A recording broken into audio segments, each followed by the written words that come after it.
Ya teman-teman, kembali lagi sama saya. Di sini saya akan merakit PC lagi, yang dimana PC dengan harga murah sekali 3,9 juta. 3,9 juta di bawah 4 juta. Jadi ini sangat rekomend sekali jika kalian bermain game-game online.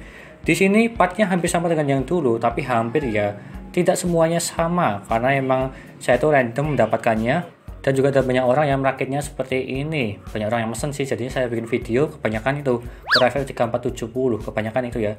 Tetapi VGA-nya saya menggunakan 750 yang biasa, bukan yang TI seperti yang kemarin kan TI ya. Kalau yang ini berbeda.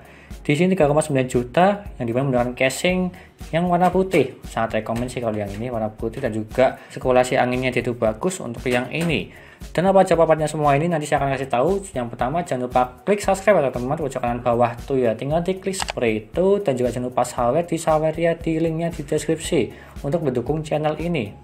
Dan selanjutnya yang pertama, saya menggunakan Core i5 3470 sudah tertancap di mobonya ini. Harganya sekarang 590.000, masih belum naik ya.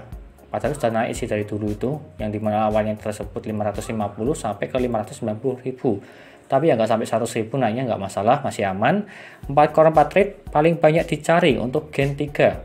Daripada Gen 4 kan agak mahal, mending ke Gen 3 sih, karena performanya sedikit ya nggak beda jauh lah.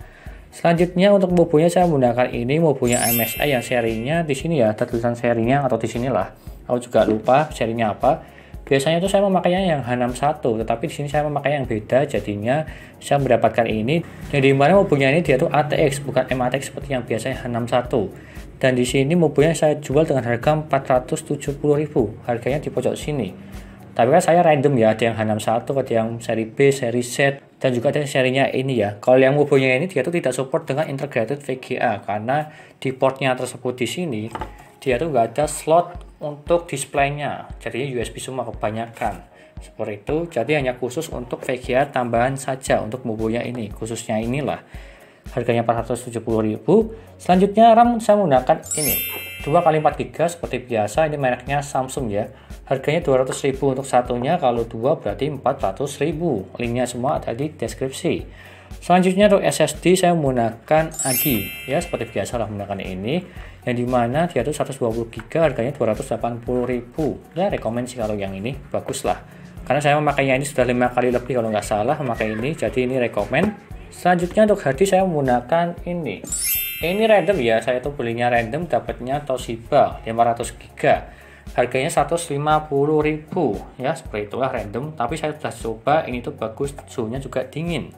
Selanjutnya untuk VGA saya menggunakan 750 biasa ya, yang 1GB, bukan 750 Ti, jadinya berbeda dengan video yang sebelumnya, karena ini pesanan orang juga ya ini seperti ini.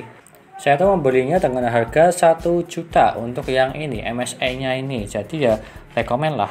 Kalau yang 750 Ti sekarang itu harganya 1,4, jadi ya lebih murah sedikit pakai yang ini 750 biasa.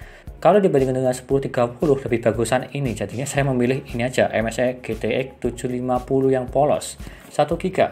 Selanjutnya saya menggunakan ini ya, ID cooling ya, dimana SE802 SD, hampir sama dengan yang 902, cuma perbedaannya itu dari segi desainnya aja sih kalau menurutku. Tapi saya lebih suka yang 902 karena emang dia tuh lebih bagus kalau desainnya, kalau menurutku sendiri ya. Kalau kurang lebih sih, kalau dua pipa dan juga fan-nya kurang lebih sama lah kalau yang 802 lah. Tetapi dari segi desain yang di bagian atas maupun di bagian depannya dia itu lebih bagusan yang 902. Tapi harganya juga sama sih, 130.000 yang SE802. Selanjutnya yang power supply, saya menggunakan power supply 450 Blackshear ya, paling rekomend sih kalau yang ini. Saya sudah memakainya beberapa kali untuk yang ini first player. Ini sangat rekomend, harganya 330.000, tinggal beli aja di link sini ya. Selanjutnya saya menggunakan casing ini Cube Gaming Fringe, yang dimana dia itu berwarna putih. Ada dua tipe, warna hitam maupun yang warna putih, dan dia itu support ATX. Makanya saya tuh ngasih mobonya ini aja supaya full di mobonya. Dan juga dari segi sirkulasi udaranya dia itu bagus sih, di bagian depan ada lubang-lubangnya, dan juga sudah free 3 fan. Harganya sekitar 500.000, yang dimana harganya itu naik ya kalau nggak salah ya untuk casingnya ini, karena yang dulu itu harganya bisa 480, 490, sekarang 500.000 ini ya. Di video sebelumnya kan sudah saya review ya, ini ya bagus banget ya kalau menurutku dengan sirkulasi udaranya, jadi ya ini rekomend. Tapi harganya 500.000, sudah bonus free 3 fan di bagian depan. tinggal tambah satu fan lagi. Saya menggunakan PC cooler yang seperti biasa lah, FX120/3. Ini saya kasih di bagian belakang supaya menghiasi 4 pas lah untuk mengambil udara dari dalam keluar. Jadi totalnya semua ini yaitu 3,9 juta. Sangat rekomen sih. Nanti saya akan tes di game-gamenya aja, dan juga dari segi semuanya saya akan tes apakah bagus atau tidak. Kalau menurutku ini rekomen sekali ya, 3,9 juta di bawah 4 juta. Meskipun menggunakan GTX 750 gak masalah sih kalau menurutku. Jika lo bermain game online masih nyaman. Seperti itu aja, dan saya akan lanjut untuk merakitnya. Yo.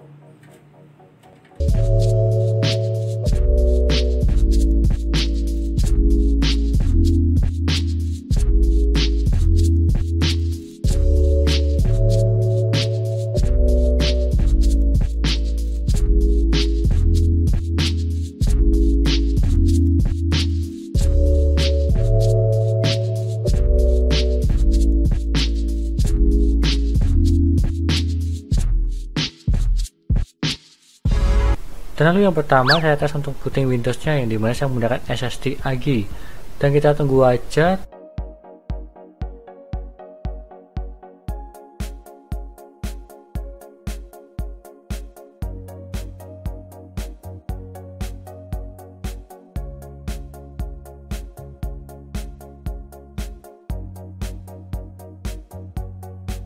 Dan dia mendapatkan 22 detik. Kalau menurutku sih ya masih terbilang cepat lah. Standar SSD di bawah 25 detik kalau menurutku yang SATA 3. Mungkin jika kalian pakai SSD AGI ada yang beda-beda ya, ada yang di bawah 20 maupun di atas. Ya bisa dibilang random sih kalau yang ini. Dan selanjutnya kita tes di hard disk Sentinel, yang dimana kita cek kesehatan dan juga performanya. Yang pertama SSD-nya dia itu 100% semua, dan juga node-nya perfect. Dan juga dari segi suhunya dia itu 40 derajat. Ya antara panas maupun dingin, tengah-tengahnya lah. Bisa dibilang standar untuk yang ini dari segi suhunya. Selanjutnya dari segi harddisknya, yang dimana dia itu 100% semua. Dari segi performa maupun kesehatannya, dan juga node-nya dia itu perfect. Dan juga suhunya dia itu 32 derajat, terbilang dingin kalau yang ini. Kalau second sih ya random ya, ada yang bagus ada yang tidak. Dan selanjutnya kita tes di Crystal Mark, yang dimana saya menggunakan SSD AGI. Dia itu mendapatkan 318 untuk membacanya, dan juga menulisnya 311. Yang dimana mobilnya ini dia itu sudah support SATA 3, tetapi kalau menurutku dia itu keterbatasan dari segi prosesornya, sehingga cuma 300-an. Jika lo menggunakan prosesor seperti Ryzen maupun Core i3 yang Gen 10, ya pasti di atas 400 maupun 500 kalau yang ini membacanya. Tetapi ini keterbatasan dari segi prosesornya mungkin ya, jadinya ya 300-an lah, meskipun mobilnya sudah support SATA 3. Dan selanjutnya kita tes di HP monitor untuk suhunya, yang dimana saya menggunakan ID Cooling SE802. Minimalnya mendapatkan 32 derajat pada saat saya tidak ngapa-ngapain di desktop, dan juga maksimalnya 60 derajat. Yang dimana suhu maksimalnya saya tes di CPU Geekbench R15 5 kali berturut-turut, sehingga maksimalkan dari segi performanya lah. Dari segi idle-nya 32 derajat dia itu dingin, kalau menurutku bagus lah. Dan juga maksimalnya 60 derajat. Kalau menurutku ini masih terbilang dingin, antara di bawah 60 maupun 60 derajat. Jadi ini sangat rekomen pengganti stok cooler kalian untuk SD Cooling SE802. Selanjutnya kita tes di Geekbench R15. Dari segi CPU nya mendapatkan 471 CB, dan juga OpenGL nya mendapatkan 69 fps, yang dimana menggunakan GTX 750 1GB DDR5. Dan selanjutnya kita tes di benchmark Resident Evil 6, yang dimana settingan Full HD dan juga high. Dia tuh rata-ratanya mendapatkan FPS 29 fps, jadinya masih terbilang masih nyaman lah. Jika settingannya diturunin ke low, ini kan high, kalau di low mungkin ya rata-ratanya 35-37 lah, jadinya bisa nyaman untuk bermain game ini. Selanjutnya di CSGO, yang dimana settingan Full HD dan juga medium, dia tuh rata-ratanya mendapatkan 105 fps, masih sangat nyaman. Kalau dinaikkan ke high, dia itu masih bisa juga sih, pasti di atas 60 fps lah untuk rata-ratanya. Selanjutnya di game Dota 2, yang dimana settingan Full HD dan juga medium, dia tuh mendapatkan rata-ratanya 104 fps. Kalau menurutku ini juga masih nyaman ya, karena masih di atas 100 fps untuk bermain gamenya, sangat nyaman lah. Selanjutnya di tes di Apex Legends, yang dimana agak berat yang ini. Di settingan Full HD dan juga low, dia tuh mendapatkan fps 55 fps. Kalau menurutku sih ya masih nyaman ya, hampir menyentuh 60 fps. Jika lo ingin lebih nyaman lagi, silahkan ke setting di HD atau 720p supaya mendapatkan fps yang lebih tinggi daripada ini. Minimal ya di atas 60 ya untuk bermain game karena lebih nyaman untuk bermainnya. Selanjutnya yang game terakhir di game Valorant di settingan Full HD dan juga High. Dia tuh FPS-nya mendapatkan rata-rata 118 FPS. Masih nyaman juga di atas 100 untuk bermain game Valorant. Dan lalu yang terakhir dari segi dayanya yang dimana minimalnya mendapatkan 69 watt.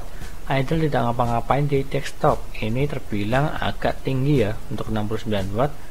Biasanya itu rata-rata di bawah 50 maupun 50 lebih dikit lah. Tapi ini hampir menyentuh 70 watt. Agak boros kalau menurutku. Dan juga maksimalnya mendapatkan 164 watt. Jadinya ini juga agak boros sedikit. Meskipun dia itu menggunakan GTX 750, tapi ya nggak tahu kenapa sampai ke 164 watt. Tetapi kalau menurutku ya nggak masalah, yang penting tidak sampai 200 watt kan lah. Dan kesimpulannya ini sangat rekomend sekali jika kalian menggunakan 750 Ti yang goib dan juga harganya sangat mahal sekali. Mending opsi lain ke GTX 750 yang 1GB maupun yang 2GB. Jika kita bandingkan dengan GTX 1030, bagusan 750 biasa. Bisa dibilang GTX 750 tersebut di tengah-tengahnya 750 Ti dengan GTX 1030. Ya seperti itulah.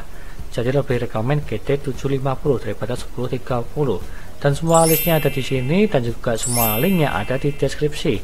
Dengan harga 4 juta maupun di bawahnya ini sangat rekomend sekali untuk saat ini. Silahkan beli aja jika kalian suka bermain game-game seperti Valorant, Apex dan juga yang lainnya. Ini masih rekomend lah, atau game-game online bisa dibilang seperti itu. Dan terima kasih sudah menonton dan juga jangan lupa like dan subscribe. Dan nantikan video lainnya merakit PC Intel maupun AMD gaming maupun editing. Dan juga jangan lupa share ke teman-teman kalian yang ingin rakit PC. Dan terima kasih sudah menonton.